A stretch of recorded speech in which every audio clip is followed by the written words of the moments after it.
170페이지에 투자 분석 및 기법이 있죠. 이 투자 분석 및 기법에서 우리가 이제 현금 흐름이 있죠. 이거를 이제 현금 수지라고도 얘기하는데,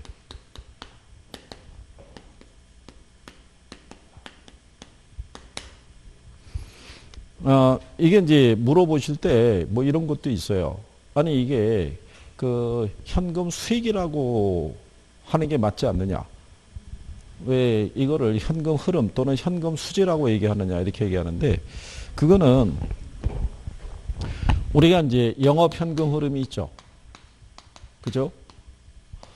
우리가 이제 영업 현금 흐름을 이렇게 해드렸죠. 예, 이게 영업 현금 흐름이고요. 근데 이제 이걸 여기서부터 계산해 가지고요. 세후를 계산하죠. 예, 이게 항상 플러스만 나오는 건 아니에요. 이게 마이너스도 나올 수 있어요. 그래서 현금 흐름 또는 현금 수지라고 얘기해 주는 거예요. 돈의 흐름만 우리가 파악하는 개념이고, 다만 이제 여기서 공제에서 내려가서 우리가 이제 여기서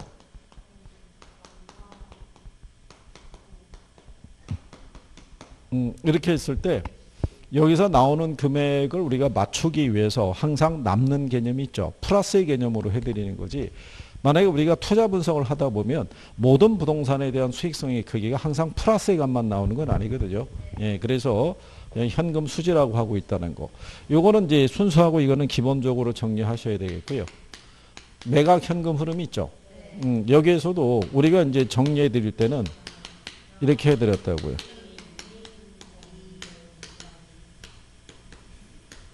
이렇게 해가지고요. 여기서도 이거 빼고요. 그죠? 그 다음에 이거 빼고 이거 빼는 개념인데, 여기서도 현금 흐름을 하게 되면은 매도 가격이 있죠. 순매도액이 있죠. 세전하고 세후 있죠. 이 네 가지만 매각 현금 흐름이에요. 나머지는 이제 경비 개념으로 우리가 공제하는 개념이니까 요 순서 과정은 반드시 숙지는 해 두셔야 돼요. 그리고 이 안에서 이제 별도로 낼 수 있는 게 영업 경비 있죠. 경비 안에 포함되는 것과 포함되지 않는 것 있죠. 예. 그리고 어떤 문제를 봤더니 요 순영업소도 계산할 때 있죠. 예, 세금 반영이 돼야 안 돼요. 왜 안 돼요? 되지. 그렇죠. 아니, 그러니까 재산세만 반영이 아니라 세금은 반영이 되는 거죠. 그렇지 않겠어요? 예, 그래서 어떤 문제집에는 그 오류가 있더라고요. 그게 맞는 지문으로 돼 있던데, 그건 틀린 개념이죠. 보유세는 들어가니까 취득세는 안 들어가요. 예, 취득세는 임대사업자가 임대사업을 하기 위해서 부동산을 취득할 때 발생한 세금이잖아요. 이걸 임차자에게 경비로 부과할 수는 없다는 얘기예요. 근데 보유세는 부과해야 돼요. 왜냐하면 내가 임대사업하는 동안에 임대부동산을 소유하고 있는 과정에서 발생하는 부분이기 때문에 그거는 경비로 인정을 해준다라고 생각하시면 돼요. 그래서 요즘은 여기에서 이거 빼면 얘가 나온다는 것 있죠. 예, 이런 식으로 구성을 하기 때문에 알아두셔야 되고, 그 다음에 가로놓기 물어볼 때 있죠. 예, 통상 우리가 이렇게 가로놓기를 줬을 때 여기가 아니라 여기를 기억으로 물어볼 수 있다는 거. 예, 그러면 사람들은 이대로 외웠다 그러면 항상 첫 번째가 얘니까 또 순간적인 착각 이런 게 나올 수 있어요, 없어요? 있죠. 그러니까 그런 것까지는 기본적으로 정리가 다 되셔야 돼요. 그죠? 그리고 이 현금 흐름에 대해서는 출제 빈도가 높은 편이에요.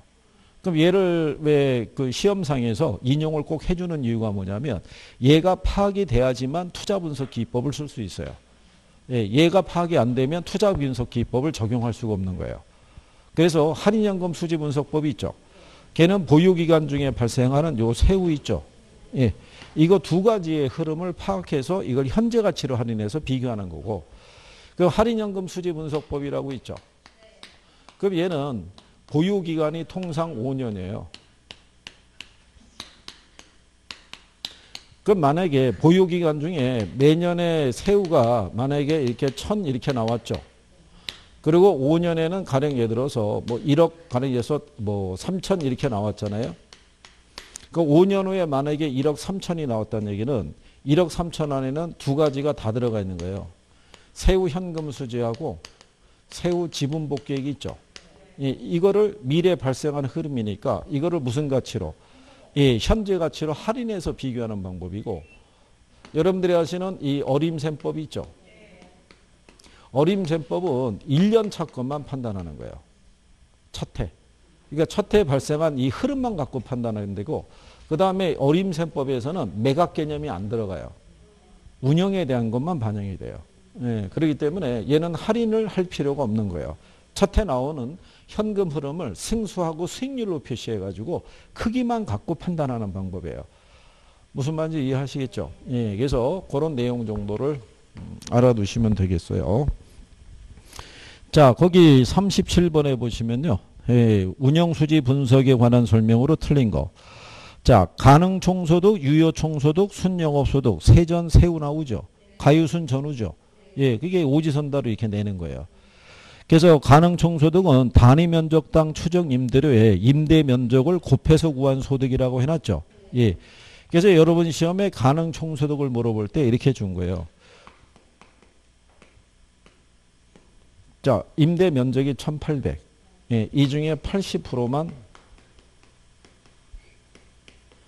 임대가 가능하다 이렇게 주는 거죠. 그 나머지는 뭐 소유주가 쓸 수도 있으니까. 그러면 1440 이렇게 줘요. 그런데 평방미터당 5,000원이라고 줘요. 이렇게. 그럼 1440 곱하기 얼마? 5,000원 하면 되겠죠. 계산하면 720만 원 이렇게 나와요. 이렇게 해서 그게 구한 게 가능총소득이에요. 예, 거기서부터 이제 공제해서 이렇게 들어가는 거예요. 그래서 이렇게 구할 수 있다는 거. 그 다음에 유효총소득은 가능총소득에서 공실손실 상당액과 불량부채액이 있죠. 얘를 차감하고 기타 수입을 더해서 구한 소득이라는 거. 그래서 유효총소득이 지문으로 많이 활용을 해요. 얘가 표현을 이렇게 구성할 수 있기 때문에. 그 다음에 4번에 가면 세전현금 흐름이 있죠. 순영업소득에서 뭐를? 부채 서비스액을 차감한 소득이고요. 세후는 세전현금 흐름에서 영업소득세를 차감한 소득이죠. 근데 순영업소득은 유효총소득에 각종 영업의 수입을 더한 수입으로 그러니까 틀렸겠죠. 영업경비를 공제한 수입이 되겠죠. 그래서 답을 몇 번으로? 3번 이렇게 준 거죠. 그 다음에 이제 38번이 작년에 이게 나왔던 문제예요. 거기 보시면 순영업소득이 있죠. 유효총소득에서 영업경비를 차감한 소득이라고 얘기하잖아요. 그죠? 예. 그러니까 유효총소득에서 경비 빼고 나온 게 순영업소득이다. 이런 얘기죠. 그 다음에 영업경비는 부동산 운영과 직접 관련이 있는 경비로 광고비, 전기세, 수선비가 이에 해당이 되겠죠. 그 다음에 세전현금 흐름은 지분투자자에게 귀속되는 세전소득을 말하는 것으로 이렇게 나오죠. 그래서 우리가 설명해 드릴 때 여기서 가유순 있죠. 여기까지는 총투자액이고요. 여기 있는 세전하고 세후 있죠. 이건 지분에 대한 대가. 그러니까 지문에서 그렇게 명시를 해주죠. 예. 예, 그래서 이 순영업소득에 부채 서비스액을 가산한 소득이다라고 그랬으니까 틀렸다는 얘기죠. 순영업소득에서 부채 서비스액을 차감한 소득이 되겠죠. 그렇죠? 그러니까 이거는 뭐 맞추란 얘기잖아요. 이거 알고 있는 사람은. 그 4번에 보면은 세전 지분 복객이 있죠. 자산의 순 매각 금액에서 미상환 저당 잔액을 차감해서 누구의 몫으로? 지분 투자자의 몫으로 되돌아오는 소득. 그러니까 세전과 세후는 지분 투자에 대한 대가. 그리고 이제 부동산 투자에 대한 보게 되면 여기 이제 보유 시 대상 부동산의 운용으로부터 나오는 소득이득과 처분 시의 자본이득의 형태로 나타나겠죠. 예, 그래서 요거 두 가지를 계산하는 거예요. 영업하고 뭐하고 매각에 대한 거. 그 다음에 이제 39번에 가면 오피스 빌딩의 현금 흐름 분석에 관한 설명으로 틀린 걸 물어봤죠. 1번에 보면 매각 시점에 미상환 대출 잔액이 있다면 세전 매각 현금 흐름이 총 매각 대금보다 적다 그랬으니까 맞는 편이겠죠. 매각 시점에 그러니까 만약에 매각을 했을 때 10억에 매각을 했고요. 경비가 2천이에요. 그러면 순 매도액이 9억 8천이죠. 근데 만약에 미상환 대출 잔액이 있다는 얘기는 갚아야 될 돈이 있잖아요. 갚아야 될 돈이 만약에 5억이 있다. 그럼 남는 게 4억 8천이잖아요. 갚아야 될 돈이 있으면은 당연히 총 매각된 것보다 세전은 작을 수밖에 없죠. 예. 그리고 가능총소득에서 공실 및 회수 불가능한 임대 수입을 제하고 기타 수입을 합하면은 유효총소득이 되겠죠. 그 다음에 유효총소득은 순영업소득에 비해서 큰 편이라고 얘기할 수 있죠. 순영업소득은 세전현금 흐름과 동일할 수 없다 그랬으니까 이게 틀렸다고 얘기하는 거죠. 그 얘기는 뭐냐면요. 순영업소득이 만약에 1000이잖아요. 근데 얘가 제로면 얘가 1000이란 얘기죠. 같을 수도 있다는 얘기는 융자가 없다는 설정하에서. 근데 이게 예전에 실전에서 이렇게도 나왔었는데요. 이거는 약간 왜냐하면 여기 구성은 기본적으로 융자가 있다는 전제예요. 이 분석을 들어갈 때는. 근데 이제 이거를 출제자가 순영업소득은 세전 현금 흐름과 동일할 수 없다는 얘기는 융자가 없다는 가정 하에서 낸 거거든요. 예, 그래서 그때도 약간의 논란이 있었는데 또 넘어간 거죠. 그러니까 웬만한 거는 안 받아주니까요. 웬만한 거. 그러니까 이런 거 실수하시면 곤란해요. 그리고 5번에 가면 과세 대상 소득이 적자가 아니고요. 투자자가 과세 대상이라고 그러면 세전은 세후보다 클 수밖에 없죠. 예, 세전에서 영업소득세를 공제해야 되니까. 그런 내용이죠. 그 다음에 이제 40번에 보시면 수익성 부동산의 장래 현금 흐름에 관한 설명으로 틀린 거 물어봤죠. 투자에 따른 현금 흐름은 영업 현금 흐름하고 뭐하고 매각으로 두 가지를 우리가 계산할 수 있다는 거. 유효 총소득은 잠재 총소득의 공실 및 불량부채에 대한 손실과 기타 수입을 반영했다고 할 수 있죠. 세전은 순영업소득에서 부채 서비스액을 차감해서 계산하겠죠. 영업소득세를 계산하기 위해서는 건물의 감가상각비를 알아야 되죠. 예, 그러면 영업소득세 계산할 때 있죠.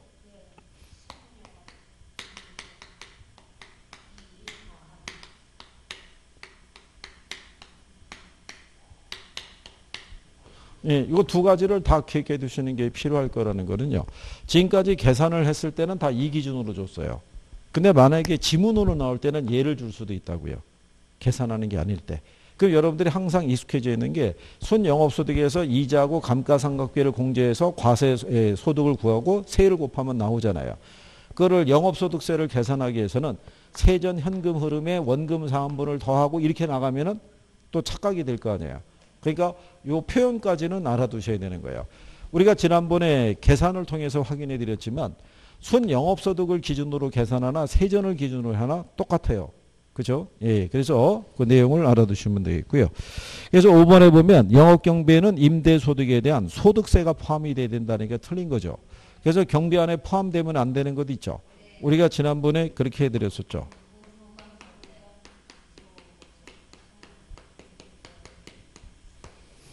여러분이 공부한 소감을 소개한다라는 이런 뜻으로 해서 공실, 부채 서비스세, 소득세, 감가상각비, 소유자 급여, 개인적 업무비. 그죠? 예, 그래서 그건 기본적으로 그렇게 구별할 수 있으시면 되죠.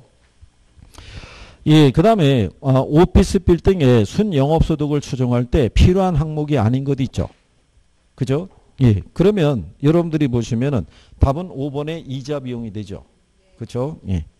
임대료 수입이 있죠. 가능 총소득이나 유효 총소득이 임대료 수입이라고요. 그러면 공실률 반영해야겠죠. 예, 그 다음에 기타 수입에 주차료 수입 이런 거 들어가겠죠. 경비 안에 화재보험료 들어가잖아요. 그죠? 예, 그런 개념으로 구별하시면 되겠고요. 그 다음에 42번에 보면요. 부동산 투자 분석의 현금 흐름 계산에서 유효 총소득을 산정할 때 다음 중에 필요한 항목은 모두 몇 개냐고 물어봤죠. 그럼 유효 총소득을 구하기 위해서는요. 우리가 알아야 될 게 가능 총소득도 임대 수입이에요. 그 다음에 뭐 빼야 되냐면 공실 빼야겠죠. 예, 그 다음에 여기다가 기타 수입 있죠. 이걸 더해야 되죠. 이거를 반영하면은 유효 총소득을 구할 수 있죠. 예, 그래서 거기서 임대료 수입하고요. 그 다음에 영업의 수입 있죠. 예, 그거 두 개만 들어가죠. 나머지 영업소득세, 이자 상환의 경비, 감가상각비는 반영이 안 되죠. 예, 그래서 이런 식으로. 그러니까 이것도 결국 익숙해지면은 또 풀어갈 수가 있어요. 익숙해지면은. 그러니까는 결론은 낯설었던 애인데 얼마나 많이 봤느냐 이거예요. 많이 봐서 나한테 익숙해지면은 답을 찾는 속도가 빨라지는 거고요. 어쩌다 한 번씩 보게 되면 계속 낯설은 거예요. 그죠? 예, 그러니까 43번에 보시면 투자 분석의 현금 흐름 계산에서 순영업소득하고 세전 지분 복귀액을 산정하는데 각각 필요한 항목이 있죠. 예, 단 이제 투자금의 일부를 타인 자본으로 활용하는 경우를 우리가 가정한다라고 돼 있어요. 그러면 순영업소득을 우리가 이제 산정하는 과정에서 보면 기타 소득은 들어가겠죠. 그 다음에 재산세 들어가겠죠. 그래서 순영업소득 계산할 때는 기억하고 미음이 있죠. 두 개가 반영이 돼요. 그러면 딱 2번하고 3번으로 압축이 되죠. 그렇지 않아요. 그러면 세전 지분법격을 계산할 때 차이가 미상환 저당장금이 있죠. 예, 그 다음에 양도소득세잖아요. 그러니까 세전이니까 세금이 반영되면 안 되겠죠. 그러니까 니은하고 리을. 그래서 답을 2번 이렇게 주는 거죠. 이렇게. 그래도 이 정도의 난이도면 충분히 풀 수 있는 거예요. 실전에서 이렇게 물어본 건데. 그렇죠? 예. 나중에 그 가급적이면은 다들 합격하셔가지고, 그죠? 이게 여기 계신 분도 여기 와서 만나신 건가요? 네. 학원에 와서. 그러니까 그것도 참 대단한 인연이라고 할 수 있죠. 그렇지 않겠어요? 우리나라 전국에서, 그죠? 이 도시에 거주하게 되면서, 그것도 공교롭게도 같은 시기에 이 시험에 관심이 있어갖고, 또 그것도 이 학원에서 만났다는 것도 대단한 인연이라고 밖에는 할 수가 없는 거죠. 그죠?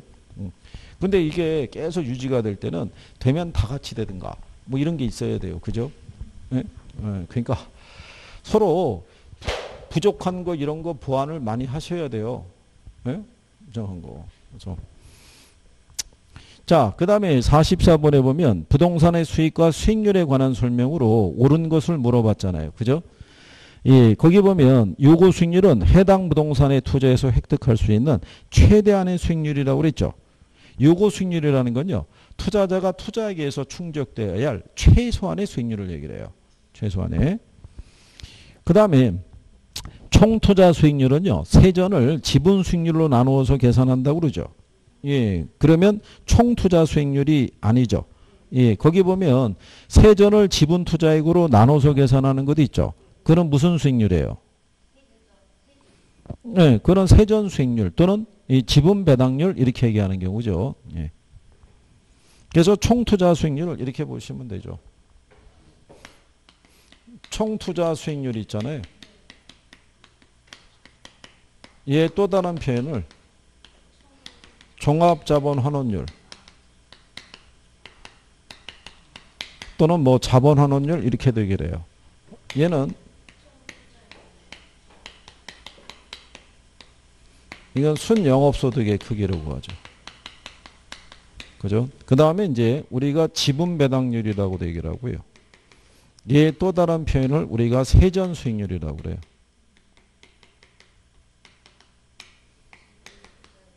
얘는 지분 투자액분에 이게 세전이에요.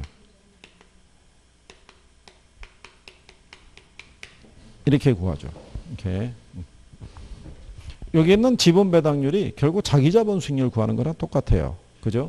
왜냐하면 여기 세전 나오잖아요. 세전은 순영업소득에서 부채 서비스에 빼는 거예요. 그러니까 우리가 지렛대효과 계산할 때는 순영업소득에서 이자만 빼주잖아요. 그럼 나오는 게 세전이잖아요. 이게 지분에 대한 대가예요.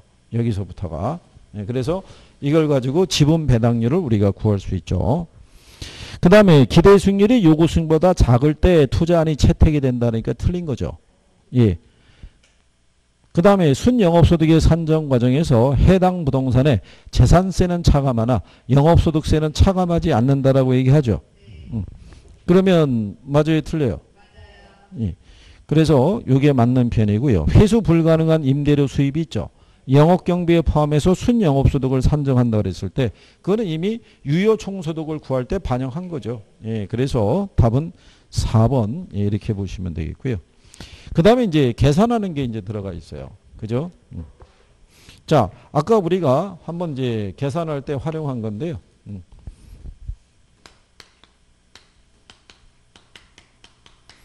거기서 물어본 것은 뭐를 물어봤냐면 순영업소득을 물어봤죠. 여러분에게 이쪽에 현금 흐름을 물어볼 때는 얘만 계산하라고 줄 수도 있고요. 아니면 여기서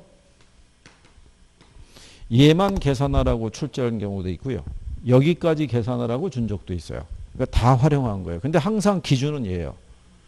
왜냐하면 순영업소득이 들어가서 계산값을 구하는 식이 되게 많아요. 이게 그래서 여기까지 도출하는 것 있죠. 우리가 왜 간평에 가면은 이 수익환원법이라고 있죠. 거기서도 수익 가격을 구할 때 얘를 기초로 구하게끔 유도를 해줘요. 그러니까 환원이율은 그냥 주고. 예, 그래서 거기 보시면 건축의 연면적이 1800이죠. 근데 유효 임대 면적이 80%잖아요. 그러면 아까 우리가 해봤지만 1800에 대한 80% 있죠. 그러면 1440 나온다고요. 근데 거기 보면은 연평균 임대료가 얼마? 5,000원 줬잖아요. 여기에다가 5,000원을 곱하면 돼요. 그죠? 그러면은 나오는 금액이 얼마냐면 720만 원 나와요. 그래서 얘가 720. 근데 여기서 이제 뭐를 빼냐면은 평균 공실률이 주어져 있죠. 예, 공실률이 몇 프로? 예, 그럼 720에 10%니까 72만 원이 되겠죠. 기타 수입은 없는 걸로 나와 있죠. 예, 그러면 계산하면 나오는 게 얼마? 648만 원이죠. 그럼 여기에서 뭐 빼야 돼요? 경비. 근데 경비가 유효 총소득 대비 몇 프로? 50%니까 이거는 그냥 3, 2, 4. 그쵸? 그럼 얘가 3, 2, 4. 이게 답이죠. 그쵸?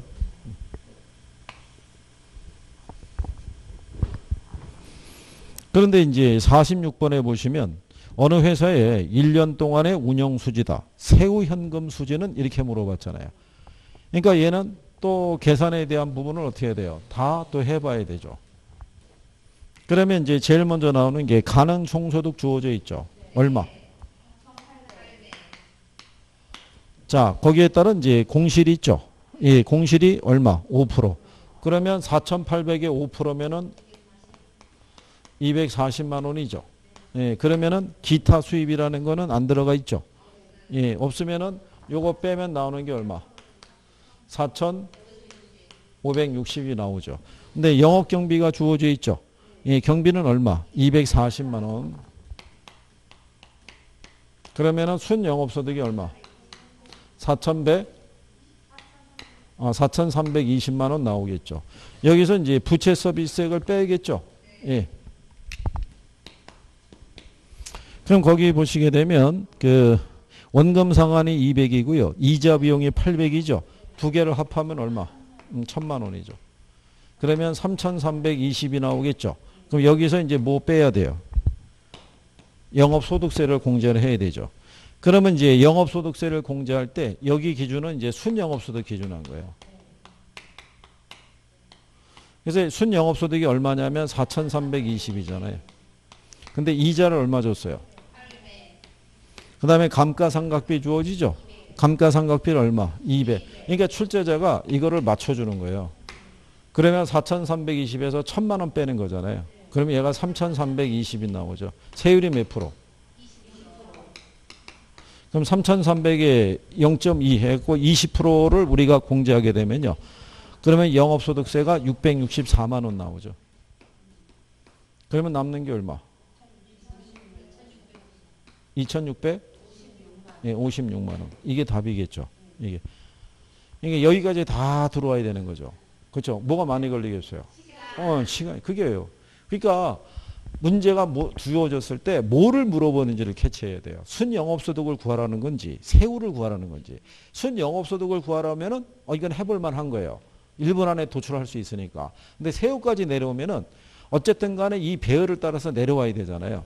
이게 여기서 뭐를 뺀다는 게 박혀있는 사람은 그냥 계산기를 툭툭툭 하면서 이걸 계산해서 내려오는데 그렇지 않으면 일단 또 적어야 되고 배운 대로 가유순전후 적고 공경부서 적고 또 빼고 이러면은 적는 동안에 뭐가 많이 걸리는 거예요. 시간이 많이 걸리는 거예요.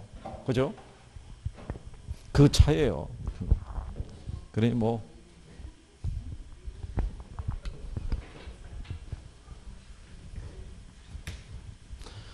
그게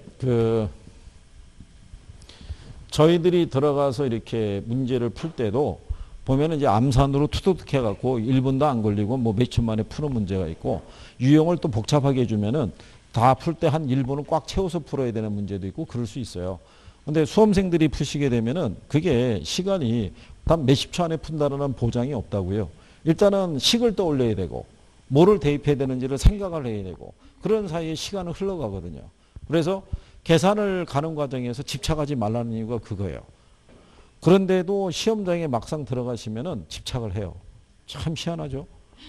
그렇게 얘기해가지고 하지 말라고 얘기했는데도 불구하고 자기 고집대로 일단 푸는 거예요. 그렇죠? 선생님 입장에서는 되게 안타깝죠. 그렇잖아요. 자, 저희가 대신 풀어드리면 얼마나 좋겠어요. 그죠? 예? 예. 그 학원에 선생들이 들어가서 풀어가지고 성적이 85점 이상이 나오면 합격이다. 뭐 이렇게 해주면 얼마나 좋겠어요. 그죠? 현실은 그렇지 않으니까. 그러니까 여러분들이 저를 대신해서 가서 푸시는 거예요. 그죠? 그러니까 점수가 나와야 된다고요. 그죠? 나중에 얘기할 거 아니겠어요? 학교는 누구한테 배웠어? 이렇게 나올 거 아니에요. 네? 그러니까 선생들의 자존심도 걸려 있는 거예요. 그러니까 여러분들이 네?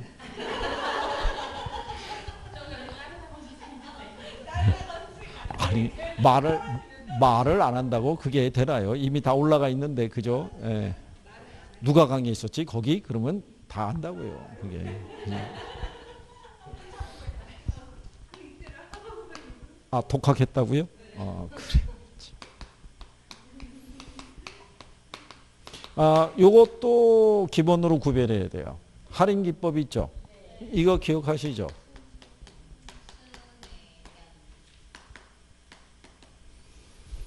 여기서 이 순위 수년가법, 수익성지수법, 내부 수익률법, 현가 회수기간법, 그죠? 요거 제목만도 들어와요, 그죠? 우리가 비할인 기법에 들어가는 것도 있죠. 일단 회 들어간 애들 있죠.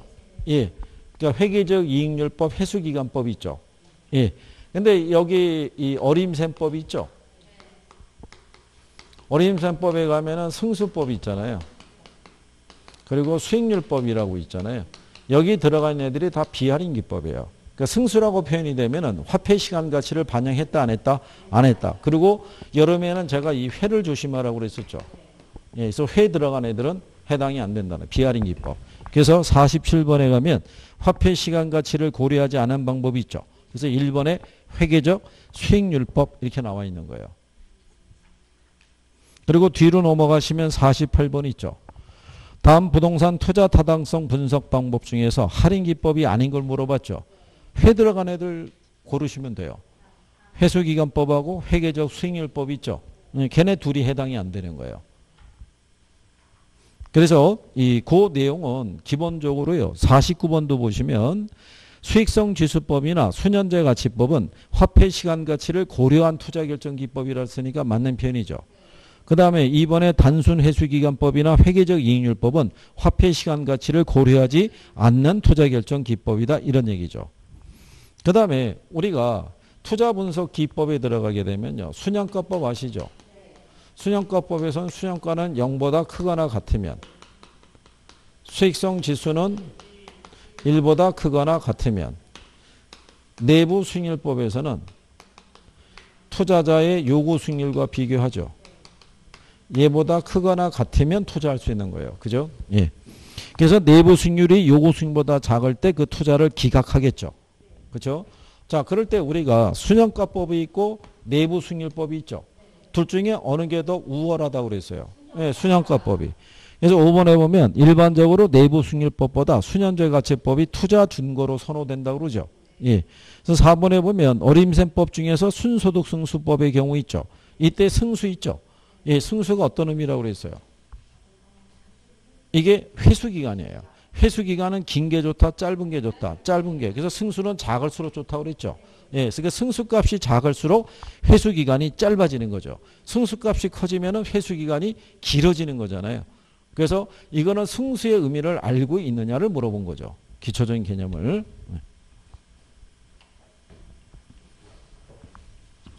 그래도 여러분들이 승수의 의미는 배워서 이제는 정리가 되신 거 아니에요.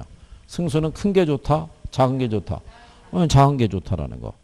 그 다음에 50번에 가시면요. 부동산 투자 분석에 관한 설명 중에서 틀린 걸 물어볼 때 1번에 내부 수익률이 요구수보다 작을 때 있죠. 예, 투자 가치가 없다고 할 수 있다. 맞잖아요. 예. 그 다음에 수익성 지수가 1보다 큰 투자는 투자 가치가 있다고 할 수 있죠. 그 다음에 대부 비율이 높아질수록 투자 안의 부채 비율도 높아진다. 대부 비율이 높아지면 부채 비율도 커지죠. 예, 대부 비율이 50%면 부채 비율이 몇 프로? 100%. 대부 비율이 60%면 그러면 150%. 그렇죠? 예, 대부 그러니까 항상 이렇게 주면 돼요. 대부 비율 몇 프로 주면요. 예, 그러면 이쪽에 부채 비율이 있죠. 여기가 지분이고 여기가 부채잖아요. 그럼 대부를 50% 주면 얘가 여기로 들어가면 돼요. 이게 전체가 100이니까 100 중에 빌린 게 50 그러면 내게 50. 그 다음에 만약에 대부 비율이 몇 프로라면 60% 그러면 이쪽에 얘가 1로 들어가면 되죠. 그럼 남는 게 40이니까. 그러면 계산이 좀 빨라질 수 있죠. 식을 굳이 안 쓰더라도. 예, 그런 요령으로 대입하시면 되죠. 그 다음에 총소득승수법은 화폐 시간 가치를 고려한 방법이라고 그랬죠. 틀리죠. 여기 있는 비할인기법 승수가 들어가면 비할인기법이라고 생각하시면 돼요. 그 다음에 부채 감당률 아시죠? 부채 감당률은 뭐를 산정할 때 쓰는 거예요? 그게 시험에 자주 나오는 거예요. 아니 제목이 이게 부채를 감당할 수 있는 능력이 있죠. 그러니까 얘는 융자 상환 능력을 측정하는 거예요. 그죠? 그리고 또 이 부채 감당률 있죠. 뭐를 측정할 때 쓴다고요? 예, 그래서 이거는 주로 이 상가 같은 수익성 부동산이 있죠. 예, 거기 대출 규모를 결정할 때 이걸 기준하는 거예요. 그러니까 만약에 은행 입장에서는 상가를 담보로 돈을 빌려줄 거 아니에요. 그럼 이 사람들이 빌려간 돈에 원리금을 갖다가 제대로 상환하기 위해서는 수익이 많이 나와야지만 원리금을 상환할 수 있을 거 아니에요. 그죠? 예. 그래서 이제 그걸 얘기하는 거예요. 그리고 만약에 돈을 빌려줬을 때 이 사람이 갚을 수 있는 부분에 약간 회의가 들잖아요. 그럼 대출 규모를 좀 줄이거나 하고 싶잖아요. 그럴 때는 부채 감당률을 높이는 거예요. 은행 입장에서는 부채 감당률이 높아진다는 얘기는 이런 얘기잖아요. 만약에 부채 감당률이 통상 1.2를 기준으로 했을 때 1.2라는 얘기는 부채 서비스액이 100이고요. 순영업소득이 120이라는 거예요. 근데 이거를 1.5로 높여버리는 거예요. 그러면 이 건물에서 나오는 이 순영업소득이 150은 돼야 된다는 거예요. 그러니까 수익이 많이 나와야지만 융자를 해줄 수 있다는 얘기예요. 이 조건이 충족이 안 되면 추가로 담보를 대출하든가 뭐 이렇게 해서 이제 유도하는 경우죠. 그래서 은행의 입장에서는 채무 불이행 위험을 낮추기 위해서는 부채 감당률을 높여서 대체한다라고 보시면 돼요. 또 요 부채 감당률은 뭐를 측정할 때 쓰냐면요. 여기 있는 요 순영업소득이 있죠. 이게 부채 서비스액의 몇 배가 되느냐를 측정하는 거예요. 요게 1.2가 나왔죠. 그 얘기는 순영업소득이 부채 서비스액의 1.2배라는 거예요. 무슨 말인지 이해하시겠죠? 그리고 이 부채 감당률이 1보다 크다라는 의미는 뭐예요? 그렇죠. 이 부동산에서 벌어들인 순영업소득으로 부채 서비스액을 상환하고도 잔여액이 있다는 얘기예요. 남는 거. 그렇죠? 예, 그런 식으로 다 출제한 거예요. 지문 안에서. 그러니까 이 용어 하나에 나오는 여러 가지의 표현도 다 판단이 돼야 돼요. 그죠? 예. 그래서 거기 그 50번의 5번 지문을 보면 부채 감당률이 1보다 작다라는 것은 순영업소득이 매기간의 원리금 상환액을 감당하기에 부족하다는 걸 의미한다는 얘기죠. 자, 그래서 이제 그렇게 구별하시면 되겠고요. 그 다음에 51번에 가면요. 부동산 투자 타당성 평가에 관한 설명으로 틀린 걸 물어봤죠. 2번에 가면 내부 수익률이란 현금 유입의 현재 가치와 유출의 현재 가치를 같게 하는 할인율이라 할 수 있죠. 그래서 얘가 수년가를 뭐로? 0으로 수익성 지수를 1로 만드는 할인율이다. 그 다음에 수년가는 화폐 시간적 가치를 고려하죠. 그리고 이론적으로 수년가가 0보다 작으면 투자 타당성이 없다고 할 수 있죠. 근데 수익성 지수는 화폐 시간 가치 고려해야 하네요. 고려하잖아요. 예. 근데 고려하지 않는다 그랬으니까 걔가 틀린 얘기가 되겠죠. 그러니까 5번이 답이 되겠죠. 그러니까 이게 왜 제가 이거 반드시 구별하라고 그러냐면 지금 이 51번 문제 가치도 출제하는 거예요. 간단하게. 그거만 알아도 문제를 풀 수가 있죠. 근데 이렇게 간단하게도 주냐? 준다는 얘기죠. 그럼 왜 이렇게 간단하게 주냐면요. 투자 분석 기법을 다 싫어해요. 어디서부터 싫어하냐면 아까 했던 영업 그 현금 흐름 매각 있죠. 거기서부터 싫어하기 시작해갖고 할인연금 수지 분석법, 어림셈법, 비율분석 자체를 싫어해요. 거기를 공부를 안 하려고 그래요. 자꾸 와서 물어보는 거예요. 몇 문제 나오냐고. 그래서 각각 한 문제씩 하고 영업 현금 한 3문제 정도는 나올 수 있죠. 그러면 또 빼는 거죠. 40에서 몇 개? 3개. 네. 그러니까 이제 여러분들의 입장에서는 일단 복잡한 거는 싫어하는 거예요. 그죠? 그래서 어느 순간서부터 걔를 버리잖아요. 그러면 그걸로 끝나는 거예요. 우리나라에서 저기 그 어린 학생들이 수포자 나오는 것도 있죠. 아이들이 초등학교 수학 배우다가 나중에 분수 들어가잖아요. 분수에 곱셈, 나눗셈 이런 거 하면서부터 이제 포기하기 시작하는 거예요. 그렇잖아요. 요즘 뭐 어린 학생들 수학의 난이도가 장난이 아닌 거예요. 그죠? 예전에 저희들 배웠을 때하고는 엄청 차이가 있는 거예요. 레벨이 틀린 거예요. 그래서 뭐죠? 어른들이 옛날 생각해가지고, 뭔데, 가져와봐. 그랬다가는 큰일 나는 거예요. 잘못 휘말려 들어가면 풀지름. 이게 시기 생각이 나야지 이거 접근이 될 수 있는 경우죠. 그리고 왜냐면 성인분들도 저 대학을 졸업하고 예전에 그 학창시절에 배웠던 수학을 좀 했던 사람도 손을 놓고 한동안 시간이 지나면은 거기에 관련된 식을 생각하기에 시간이 걸린다고요. 근데 이제 뭔가를 멋있게 보여줘야 되는데 그러질 못하다 보니까. 그래서 이번에 코로나19 때문에 학부모의 수학 실력이 드러난 경우가 된 거죠. 아이들이 학교를 가거나 학원을 가서 배워야 되는 건데 재택을 했잖아요, 집에서. 그러니까는 인강 듣다가 궁금한 거는 누가? 그죠? 엄마가 가르쳐줘야 되는데, 예. 그러니까 엄마가 얘기할 수 있는 히든 카드가 누구냐면 이따 아빠 들어오면 물어봐. 이렇게 되는 거죠. 아, 그래요? 아, 예. 아, 그럼, 아, 그렇군요. 앱을 또 설치해 놓고, 아, 그래서 문제는 다 비슷하니까. 아,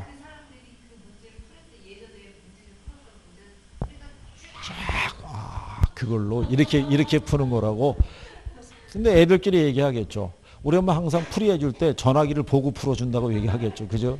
그냥 풀 수는 없을 테니까. 애들이 요즘은 더 빨라요. 그러니까 엄마가 그 앱을 설치해가지고 앱을 갖고 예, 그러니까는 이게 애들이 게임의 이런 그 숙련도도 훨씬 빠르고요. 예.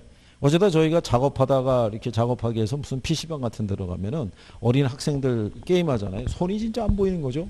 막 진짜 뭐 우와 옆에서 보고 있으면 야 저건 뭐 우리 때는 없었던 게임인데 저거를 그렇게 하는구나. 그래서 그런 거 보면은 아이들의 참 인지도가 빠른 거죠. 예. 여러분들도 예전에 그랬다는 거예요. 그죠? 예, 그게 이제 세월이 이제 지나면서 그게 이제 조금 약해진 감이 좀 떨어진 상태니까 감만 살아나면은 뭐 무서울 게 어디 있겠어요. 그죠? 예? 그렇죠. 그게 중요한 거예요. 예. 그래도 제가 볼 때는 여기까지 오신 것도 대단한 거예요. 이게 원래 여러분들이 이 전공한 게 아니잖아요. 근데 여기 와서 배워가지고 여기까지 일단 올라오신 거 아니에요. 여기까지. 일단은 여기 나오는 용어나 뭐 이런 것 있죠. 여러분들이 여기 학원에 등록하기 전에는 할인 기법이 뭐 순수내연 이런 거 뭘 저기를 했겠어요. 그죠? 여기 있는 비할인 기법, 어림셈법의 승수법 이런 걸 갖다가 우리가 접할 일이 없었잖아요. 근데 여기 와서 배워서 다 한 거 아니에요. 그죠? 대리가 그렇게 많은지는 여기 와서 처음 알은 거예요. 그죠? 그 차례 내가 알고 있는 김대리, 이대리가 아닌 거죠. 그죠? 무권대리, 뭐 표현대리 얼마나 많아요. 그죠? 참 장족의 발전을 하신 거죠. 그런 용어가 나오더라도 절대 당황하지 않잖아요. 그죠? 네. 아니 왜냐면 여러분들 예전에 직장 생활했거나 박관 양반이 할 때 표현할 때 주로 나오는 게 김대리, 이대리, 박대리지 그렇지 않겠어요? 근데 이제 여러분끼리 서로 대화를 나누잖아요. 표현대리가 뭔지 무권대리가 뭔지 이런 거 대리를 얘기하잖아요. 그러니까 벌써 낮았다는 얘기죠. 그렇잖아요. 그런 의미에서 우리는 52번을 가보는 거죠. 자, 거기 보면 얘 작년에 나왔던 거예요. 거기 보시면 틀린 거 물어봤죠. 네. 내부 수익률은 투자로부터 발생하는 현재와 미래 현금 흐름의 수년제 가치를 1로 만드는 할인율을 말한다고 그러죠. 바로 이게 답이죠. 자, 순영이 수일이 아시죠? 수년가를 뭐로? 0으로, 수익성 지수를 1로. 그러니까 이게 기본적인 요건만 알면은 이 이론을 어렵게 안 준다고요. 그러니까 포기하지 않고 용어 정리를 해주는 사람은 바로 맞출 수 있는 거예요. 그 다음에 수년가 아시죠? 제가 이렇게 해드린 거죠. 우리가 수년가는 현금 유입의 현가에서 현금 유출의 현가를 뭐 한다 그랬어요. 예, 이게 뺀 거라고 그랬죠. 그래서 얘가 0보다 크거나 같으면 투자하고요. 수익성 지수 있죠. 얘는 유입의 현가를 유출의 현가로 나눠서 1보다 크거나 같으면 내부 수익률이 있죠. 얘는 유입의 현가하고 유출의 현가를 같게 해주는 거예요. 이거를 요구 수익률과 비교해서 크거나 같으면 투자한다고 그랬잖아요. 그죠? 그러면서 얘네 두 개를 같게 하니까 수년가를 0으로 수익성 지수를 뭐로? 1로. 근데 여기 있는 순영이 있죠. 얘는 빼기를 잘하고 여기 있는 수일이는 나누기를 잘한다고 그랬어요. 그러니까 얘는 빼서 계산하고 얘는 나눠서 계산한다는 얘기예요. 무슨 말인지 이해하시겠죠? 그러니까 그러면 이런 내용을 저희가 강의할 때 올해만 강의하고 작년에는 강의 안 하고 그게 아니라 매년 저렇게 알려줘요. 저렇게. 요거라도 해주시면 된다. 복잡한 것까지는 안 해도 된다. 기본적인 것만 해도 문제를 풀 수 있다. 그죠? 그러면서 여기 있는 수년가하고 내부 수익률 있죠? 예, 얘하고 비교할 때. 그죠? 뭐가 더 우수한 방법이다. 수년가가 더 우수한 방법. 몇 가지의 포인트만 갖고 들어가셔도 충분히 문제를 풀 수 있는 거예요. 그래서 거기 2번은 수년가는 뺀 거죠. 4번의 수익성 지수는 나눈 거죠. 그죠? 근데 5번에 가면 민감도 분석이라고 들어오잖아요. 그래서 아까 말씀드린 거예요. 민감도 분석이라는 게 그게 이 투자에서만 쓰이는 게 아니고요. 개발, 관리 여러 분야에서 쓸 수 있는 게 민감도 분석이에요. 이게. 그래서 답을 1번 이렇게 준 거죠. 그 다음에 이제 53번에 가면요. 자, 재무비율과 승수를 물어봤죠. 예, 거기서 여러분들이 보시면 동일한 투자의 경우에 순소득 승수가 총소득 승수보다 크다라고 해놨죠. 예, 커요, 안 커요? 순소득 승수가 자, 우리가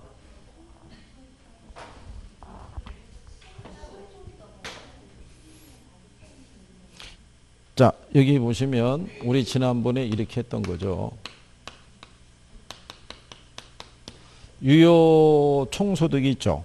예, 유효 총소득 승수가 있어요. 이제 유효 총소득 해갖고 이렇게 해봤던 거죠. 그러면 요 승수 앞에 있는 애가 율로 들어가는 거죠. 예, 그 다음에 여기가 여러분 시험에 어떻게 줬냐면요. 총 투자액을 15억. 그 다음에 얘를 6을 줬어요. 그러면 15억을 6으로 나누죠. 얼마 나온다? 2억 5천 나와요. 그죠? 예, 그랬을 때 영업 경비 있죠. 이 영업 경비 비율을 유효 총소득이 있죠. 예, 대비 40% 준 거예요. 몇 프로? 40%. 그러면 유효 총소득이 2억 5천이잖아요. 2억 5천에 40% 하면 1억이에요. 1억. 이게 비율이라면 영업 경비가 유효 총소득의 40%가 준 거예요. 그러면 경비가 1억이잖아요. 그럼 순영업소득이 얼마겠어요? 유효 총소득이 2억 5천인데 여기서 경비가 1억이란 얘기잖아요. 그럼 얘가 1억 5천일 거 아니에요. 그러면 여기 순소득 승수가 있죠. 그럼 얘가 총 투자액이 15억일 때 얘가 1억 5천이잖아요. 그러면 얘가 10 나오죠. 그죠? 네, 그러니까는 두 개 비교하면은 어느 게 커요? 이게 클 수밖에 없는 거예요. 왜 얘가 크겠어요? 수익이 작잖아요. 그렇죠? 네, 그러니까 1번 지문은 맞는 거죠. 총소득 승수보다 순소득 승수가 더 크죠. 무슨 말인지 하시겠나요? 네. 그래서 2번에 보면 동일한 투자의 경우에 일반적으로 세전 현금 수지 승수가 세후 현금 수지 승수보다 크다라고 그러죠. 그러면 틀리죠. 세전하고 세후를 비교하면 어느 게 수익이 커요? 세전이 크니까 걔가 작을 수밖에 없는 거죠. 그러니까 여기에 승수의 의미를 분명하게 이해하면은 답을 찾을 수 있는 거예요. 그리고 이제 부채 감당률이 있죠. 1보다 작으면 순영업소득이 부채 서비스액을 감당할 수 없다고 우리가 확인하는 거죠. 그 다음에 담보 인정 비율이 있죠. 예, 투자자가 재무 레버리지를 얼마나 활용하고 있는지를 평가할 수 있죠. 대부 비율을 50%냐 60%냐 80%냐에 따라서 대부 비율이 크면 클수록 지렛대가 커져요. 대신에 금융위험도 커지는 경우죠. 그 다음에 총부채 상환 비율을 가지고 차입자의 상환 능력을 평가할 때 쓸 수 있죠. 예, 이거는 소득 기준으로 융자금의 규모를 결정해 주는 거니까. 그렇죠? 예. 많이 좋아지신 거예요. 그죠? 이제는 당황하지 않고 풀 수 있잖아요. 그죠? 자, 54번에 가면 상업용 부동산의 투자 성과 판단 지표에 관한 설명 중에서 옳지 않은 거 물어봤죠. 부채 감당률이 1보다 크다라는 것은 순영업소득이 부채 할금을 상환하고도 뭐가 있다? 예, 잔여액이 있다는 의미죠. 순환가법은 장래에 기대되는 세후소득의 현가압과 투자 비용의 현가압을 서로 비교해서 투자 의사를 결정한다고 그러죠. 우리가 거기 보시면은 아까 우리 수년가라는 것이 유입의 현가하고 유출의 현가를 비교한다고 그러죠. 요 유출이라는 게 지분 투자액. 이거를 다른 말로 초기 투자 비용이라고 그래요. 내가 투자론에서는 투자하기 위해서 지출한 돈이 있죠. 그걸 비용으로 간주해요. 비용으로. 그래서 출제자가 이렇게 안 쓰고 초기 투자 비용 이렇게 바꿔버린 거예요. 그러면 내가 익숙하지 않은 표현이 나면 또 틀리다는 얘기죠. 그러니까 유출의 원가를 무슨 투자에 이렇게 표현할 수도 있고요. 이거를 초기 무슨 비용? 투자 비용이라고도 표현할 수 있는 거예요. 투자하기 위해서 지출한 돈을 투자론에서는 비용으로 간주하는 거예요. 비용으로. 그 다음에 내부 수익률은 수익성 지수가 뭐가? 1이 되는 거죠. 그럼 수일이 생각하면 되죠. 자본 환원율은 화폐 시간 가치를 고려하지 않는다는 얘기죠. 근데 현가 회수기간법이 화폐 시간 가치 고려하지 않는다 그랬으니까 틀렸다는 얘기죠. 아까 우리가 순수 내현 그랬잖아요. 그렇죠? 이 정도 나오면은 풀 수 있지 않을까요? 그죠? 예. 충분히 풀 수 있으시죠. 그 다음에 이제 55번에 가면 부동산 투자 분석 기법에 관한 설명으로 옳은 거 모두 고르라고 그랬죠. 예, 요것도 회차가 표시가 안 돼 있는데 이거는 이제 기출에서 나왔던 거예요. 자, 거기 보시면 자, 내부 수익률 수년제 가치법 수익성 지수법은 할인 현금 흐름 기법에 해당이 되죠. 그 다음에 수년제 가치가 0이 되는 단일 투자의 경우 수익성 지수는 1이 된다라고 그랬어요. 그죠? 기억하시나요? 그 다음에 재투자일로 내부 수익률법에서는 뭐를 써요? 아니 이거는 외울 필요도 없는 거예요. 내부 수익률법이죠. 얘는 뭐든 할인율이든 재투자일이든 내부 수익률 쓰는 거예요. 얘 빼고 나머지가 요구 수익률 쓰는 거예요. 순양가법하고 수익성지수법 있죠. 거기 할인율로 요구 수익률 써요. 그래서 거기 재투자율로 내부 수익률법에서는 요구 수익률을 사용하는데 수년제 가치법에서는 시장 이자를 사용한다니까 틀린 거예요. 그리고 회계적 이익률법에서는요. 투자안의 이익률이 목표 이익률보다 높은 투자안 중에서 가장 이익이 높은 투자안을 선택하는 게 합리적이라는 얘기고요. 내부 수익률법에서는 이것도 저희가 강의 시간에 해드린 거예요. 이렇게 있죠.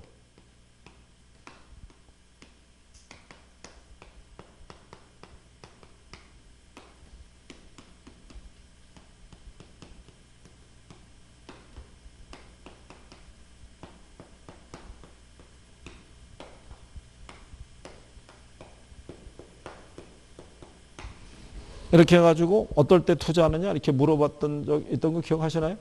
네. 어떤 거?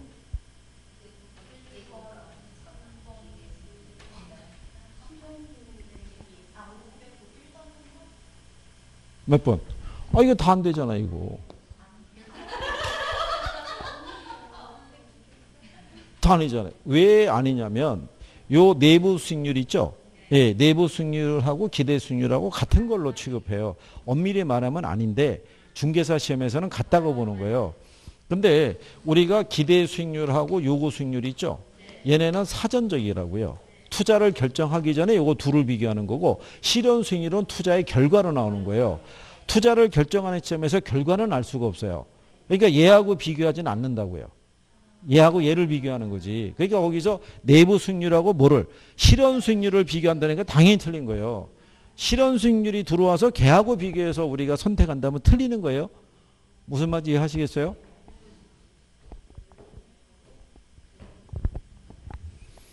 그래서 그거를 여러분들이 그래서 여러분들이 그 보시게 되면 미음이 들어가 있는 애들은 다 틀린 거예요. 그래서 남는 게 1번하고 2번만 남잖아요. 차이가 리을이라고요. 그러니까 리을이 맞는 표현이니까 답이 2번이 되는 거예요. 이게. 그러니까 자꾸 해보시면은 몇 가지 기본적인 건 똑같아요. 물어보는 게. 한두 개 추가되는 수준이라고요. 근데 여러분이 알고 있는 수준에서 답을 주지 여러분이 아주 이해하기 힘든 지문으로 구성하진 않아요. 그렇게 생각하시면 될 거예요. 자, 잠깐 쉬셨다가 또 이어서 풀어보시죠. 이게 또 뒤로 또 슬슬 가면은 계산 문제가 또 쭉 깔려 있어요.